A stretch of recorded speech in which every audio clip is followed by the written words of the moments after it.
আগরতলা মুক্তধারা প্রেক্ষাগৃহে তথ্য সংস্কৃতি দপ্তরের উদ্যোগে গুরু পূর্ণিমা দিবস যথাযোগ্য মর্যাদায় পালিত হয়। এদিন দুজন বিশিষ্ট গুরুকে সংবর্ধনা জ্ঞাপন করা হয়।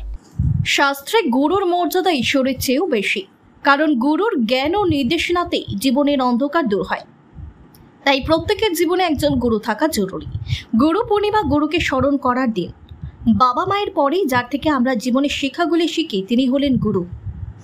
তার দেখানো পথেই আমরা এগিয়ে চলি, তার শেখানো মন্ত্রেই আমরা জীবনের বাধা বিপত্তি পেরিয়ে চলতে পারি। গুরু পূর্ণিমা উপলক্ষে পশ্চিম জেলার তথ্য সংস্কৃতি দপ্তরের উদ্যোগে দুজন বিশিষ্ট গুরুকে সংবর্ধনা প্রদান করা হয়। গুরু অর্থাৎ যিনি অন্ধকার থেকে আলোর পথে নিয়ে যান। তাই গুরু হচ্ছেন আমাদের জীবনের প্রথম গুরু, হচ্ছেন আমাদের মা বাবা।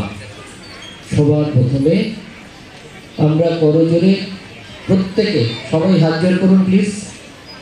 সবাই প্রথমে আমাদের প্রত্যেকে নিজের মা বাবাকে প্রণাম জানাবো। আমাদের যিনি পরম গুরু, প্রত্যেকে নিজস্ব মা বাবাকে, প্রত্যেকে নিজেদের মা বাবাকে আপনাকে প্রণাম জানিয়ে আজকের এই অনুষ্ঠানের সার্থকতা হবে।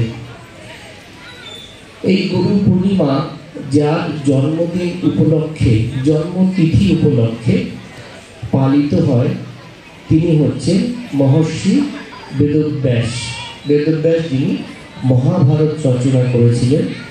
শুধু তাই নয়, এই যে আমরা যে সনাতন হিন্দু ধর্মে বলি চারটে বেদ, ঋক সাম যজুর অথর্ব, এই বেদকে যে চারটে ভাগে ভাগ করেছিলেন সেই হচ্ছেন মহর্ষি বেদব্যাস, যিনি ব্রহ্মসূত্রের রচনা করেছেন, ভাগবতের রচনা করেছেন। সেই বেদব্যাস মুনি যা ভারতীয় সংস্কৃতির হাজার হাজার বছরের আধ্যাত্মিক চেতনা এবং ভারতীয় সংস্কৃতি যার ভিত্তিভূমি, সেই ভিত্তিভূমিকে সুচারুরূপে যিনি সাজিয়েছিলেন, সেই বেদব্যাস আজকে তার শুভ জন্মতিথি।